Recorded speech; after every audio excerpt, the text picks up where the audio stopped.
Welcome to Penrose Learning, where we make understanding easy. You'll start by making the new space immediately. Open Settings and go to Accounts, Family, and Other Users. Create a new user. Choose Local Account if you want offline separation or Microsoft Sign-in for sync. Enter a username, strong password, and set recovery info. Make sure the account type is standard unless you need admin rights. Once done, sign out of your current session and sign into the new account to initialize desktop, apps, and privacy defaults so the second space stands alone. Now customize the new space so it behaves independently.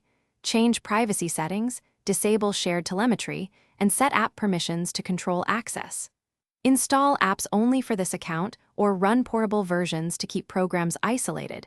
Make sure to select Install for me only when available.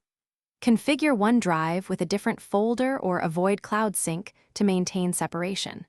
Once you finish personalization, create shortcuts and pin items so the new user has its own workflow. Finish by verifying the second space.